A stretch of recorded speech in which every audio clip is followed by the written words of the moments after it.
ఏ course నేర్చుకోవాలో తెలియట్లేదా? అయితే ఇనుమాటిక్స్ career guidance ని follow అవ్వండి.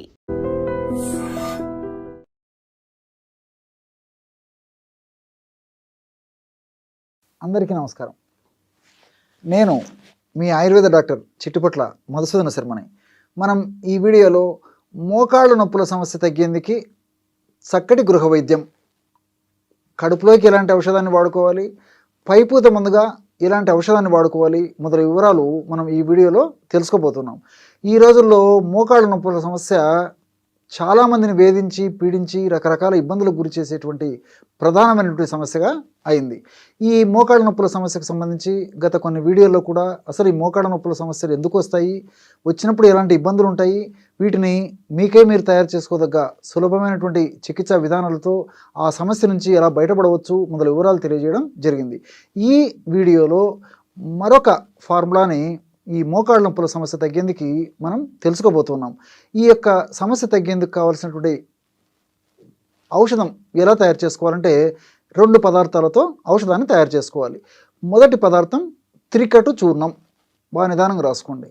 త్రికటు చూర్ణం అంటే పిప్పళ్ళు, మిరియాలు, శొంఠి ఈ 3 కలిపి తయారు చేసినటువంటి పౌడర్ ఏదైతే ఉందో దాన్ని త్రికటు చూర్ణం అంటారు అనమాట. 3 అంటే 3, కటు అంటే కారం పదార్థాలు.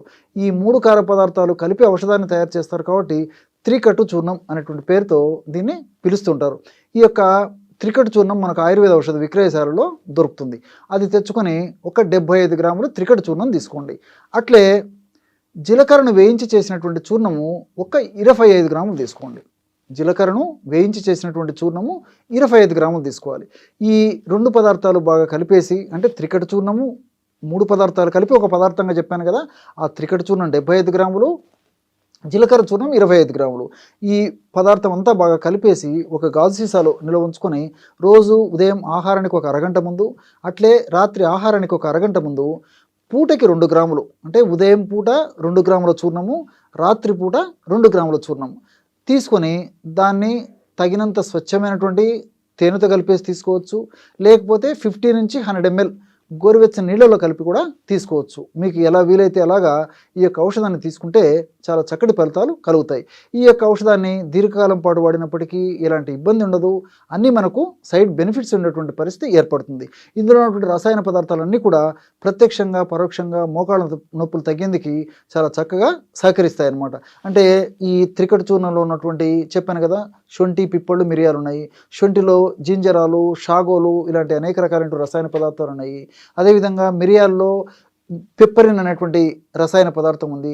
అదేవిధంగా ఈ పిప్పళ్ళలో కూడా ఈ పెప్పరిన్ అనేటువంటి రసాయన పదార్థం ఉంది. ఇలా వివిధ రకాలైన రసాయన పదార్థాలన్నీ కూడా ప్రత్యక్షంగా పరోక్షంగా ఈ మోకాళ్ళ నొప్పులు తగ్గేందుకు సహకారిగా ఉపయోగపడతాయి అన్నమాట. అది అంతేకాకుండా ఈ జీలకర్రలో ఉన్నటువంటి వివిధ రకాలైన రసాయన పదార్థాలు కూడా, అంటే ఈ థైమాలు, క్యుమినాల్డిహైడు, అట్లే ఈ ఫ్లేవనాయిడ్స్, ఫైబరు ఇలాంటి అనేక రకాలైన రసాయన పదార్థాలు, ఫైటోస్టిరాయిల్స్, పాలిఫినాల్స్ ఇలాంటి అనేక రకాలైన రసాయన పదార్థాలు కూడా ప్రత్యక్షంగా పరోక్షంగా మోకాళ్ళ నొప్పులు తగ్గేందుకు సహకరిస్తాయి. కాబట్టి దీర్ఘకాలం పాటు వాడినప్పటికీ ఎలాంటి ఇబ్బంది కూడా ఉండదు. ఈ యొక్క పదార్థం అంటే మనం తయారు చేసుకున్నట్టు చూర్ణం అయిపోయిన తర్వాత మళ్ళీ ఫ్రెష్గా తయారు చేసుకొని వాడుకుంటూ ఉండాలన్నమాట. ఈ యొక్క ఔషధం ఇలా వాడుకుంటూ పైపూత మందుగా కూడా మరొక ఔషధాన్ని కూడా చెప్తాను చూడండి. ఇది మనకు మార్కెట్లో దొరుకుతుందన్నమాట. ఇది తెచ్చుకొని వాడుకుంటే సరిపోతుంది. ఈ యొక్క ఔషధం ఎలాంటి ఔషధంగా మనం ఇంట్లో మలుచుకోవాలంటే నారాయణ తైలం. బాగా నిదానంగా రాసుకోండి. నారాయణ తైలం. రెండవది నిర్గుండి తైలం. మొట్టమొదటిది నారాయణ తైలం, రెండవది నిర్గుండి తైలం. ఈ రెండు కూడా మనకు ఆయుర్వేద ఔషధ విక్రయశాలలో దొరుకుతాయి. ఈ 2 తైలాలు సమానంగా తెచ్చుకోవాలి. అంటే ఒక తైలం 100 ml అయితే రెండవది కూడా 100 ml ఉండాలన్నమాట. ఈ విధంగా తెచ్చుకొని ఇంట్లో ఒక పాత్రలో, ఒక గిన్నెలో 2 తైలాలు కలిపేసేయండి. ఆ 2 తైలాలు కలిసిపోయిన తర్వాత మరలా సీసాల్లో ఎత్తి పెట్టుకొని ఆ యొక్క తైలాన్ని, అంటే 2 కలిపి కాంబినేషన్గా తయారు చేసుకున్నటువంటి తైలాన్ని రోజు ఒక్కసారి కానీ, సమస్య మరీ ఎక్కువగా ఉంటే 2 సార్లు కానీ వాడుకోవచ్చు. ఎలాగంటే కాస్త తైలాన్ని తీసుకొని గోరువెచ్చగా చేసి మోకాళ్ళ భాగంలో అప్లై చేసి సున్నితంగా మర్దన చేస్తూ ఉండాలన్నమాట. ఈ విధంగా క్రమం తప్పకుండా చేయడం వల్ల ఆ మోకాళ్ళ నొప్పి వల్ల కలిగేటువంటి అనేక రకాలైనటువంటి ఉపద్రవాలు, సలుపు, పోటు, బాధ, మంట ఇలాంటివన్నీ కూడా తగ్గిపోతాయి. నొప్పి కూడా చాలా త్వరగా తగ్గేందుకు అవకాశం ఏర్పడుతుంది. కాబట్టి ఈ మోకాళ్ళ భాగంలో రెండవది ఏంటంటే, ఇంతకుముందు చెప్పినట్లు ఈ మోకాళ్ళ భాగంలో ఇన్ఫ్లమేషన్ అనేటువంటి ప్రక్రియ జరిగేటప్పుడే ఈ నొప్పి, పోటు, సలుపు, బాధ ఇలాంటివన్నీ కలుగుతుంటాయి అన్నమాట. ఆ ఇన్ఫ్లమేషన్ ప్రక్రియను తగ్గించడంతో పాటు ఇన్ఫ్లమేషన్ ప్రక్రియలో ఏర్పడేటువంటి వివిధ రకాలైనటువంటి హానికారకమైనటువంటి పదార్థాల యొక్క శక్తిని నిర్వీర్యం చేసేందుకు కూడా ఇప్పుడు కడుపులోకి చెప్పినటువంటి ఔషధం ఉపయోగపడుతుంది. అదేవిధంగా పైపూత మందుగా చెప్పినటువంటి ఈ నిర్గుండి తైలము, అదేవిధంగా నారాయణ తైలం కలిపి మనం తైలం తయారు చేసుకున్నాం కదా, ఆ తైలం కూడా ఉపయోగపడుతుంది. ఎలాగంటే ఈ యొక్క తైలము మనం వాడుకోవడం వల్ల మోకాళ్ళ భాగంలో ఉన్నటువంటి చర్మం పీల్చుకొని ఆ యొక్క గుణాలని మనకి కలగజేస్తుంది అనమాట.